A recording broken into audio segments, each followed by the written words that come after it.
ঘরের ভিতরে সন্তান মা বাবার ভিতরে ঘরের ভিতরে বসে তর্ক হয়নি।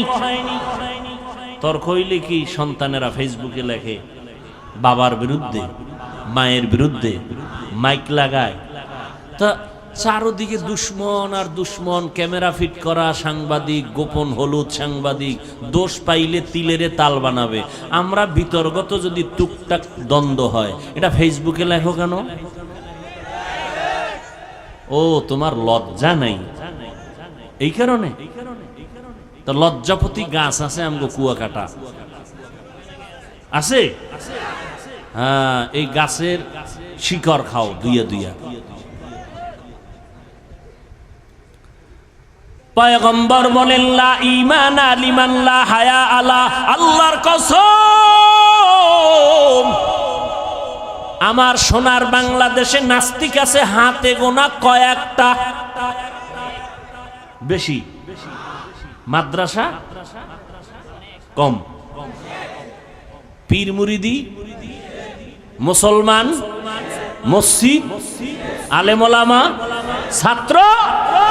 আমাদের সামনে কথা বলতে হলে তো অনুমতি নেওয়া দরকার ছিল, কথা ঠিক না? আমরা কেন দুর্বল? একমাত্র কারণ আমাদের ভেতরে একতাবদ্ধতা নাই। এটাই ইহুদির চূড়ান্ত slogan, divided and rule policy. একটা জাতিকে ধ্বংস করে দেওয়ার জন্য দলে দলে বিভক্ত করে দাও। আর না আজকে আমরা যদি আল্লাহর গোলাম, রসুলের উম্মত, মদিনার নবীর আশেক মুসলমান হিসাবে এক ব্যানারে থাকতাম, এই সোনার বাংলায় টুপিওয়ালাদের সামনে কথা বলতে হলে অনুমতি নিতে হতো। কিন্তু টুপিওয়ালার বিরোধিতা হিন্দু করবে কখন? তুমিই তো করতেছো। ইমামের পিছনে নামাজ পড়া বাইরে গিয়া ইমামের বিরোধিতা করে, এরকম মুসলমান আশেক নাই?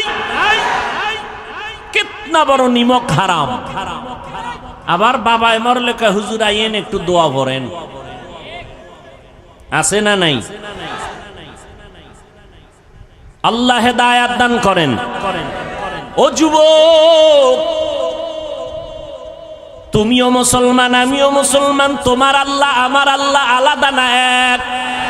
তোমার নবী আমার নবী এক, তোমার কোরআন আমার কোরআন এক, তোমার কাবা আমার কাবা এক, তোমার ধর্ম আমার ধর্ম এক। তুমি আমি দুনিয়াতে আসছি এক, নাকি লঙ্গি ভরে আসছো?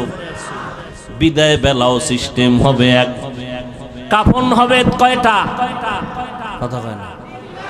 কালার হবে আলাদা, তাবলিগলাদের কাফনের কালার আলাদা। এই দেশে নামদারি সুন্নি যারা, তাদের কাফনের কালার হবে আলাদা, কালো। কাফনের সংখ্যা 3টে, কালারও সবার এক। কে তাবলিগ, কে চরমনাই, কে ওয়াহাবি, কে সুন্নি, কে কওমি, কে আলিয়া, কে আওয়ামী লীগ, কে বিএমপি, কে এমপি, কে মন্ত্রী, কে ধনী, কে গরিব, কে মাওলানা, কে মুফতি, কে বক্তা, কে শ্রোতা। কাফনের ভিতরে যেদিন ঢুকবি সেদিন দেখবি বাহাদুরি আর সে। কাফনের উপরে লেখা থাকবে পিসা হুজুরের লাশ, হ্যাঁ, শেষ বাহাদুরি, সব শেষ। কাফনে ঢুকছো, কার লাশটা ফকিন্নির, কারটা ধনির, কোন লেখা আছে? এবার কবরের সাইজও হবে এক। কবরের মধ্যে রেখে মাটি পাড়াইয়া দিবে, শুধু পীর সাহেবের সাথে একটা মাইক লাগানো থাকবে, টেলিফোনের যোগাযোগ করবে। কবরের ভিতরে একটা ব্লুটুথ সিস্টেমের মেশিন থাকবে যোগাযোগের জন্য। হ্যাঁ, সব কবরের সাইজও সমান। মাটি দিয়া যখন সবাই বিদায় হবে, 2জন ফেরেশতা সবার কবরে আসবে।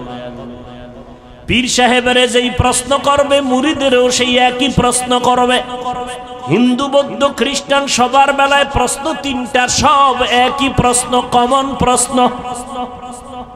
রবের পরিচয় দাও, ধর্মের পরিচয় দাও, রাহমাতুল লিল আলামিনের পরিচয় দাও।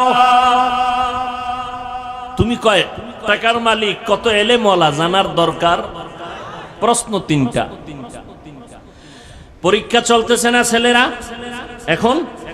ও যুবক, দুনিয়ার পরীক্ষার প্রশ্নপত্র ফাঁস হইয়া গেলে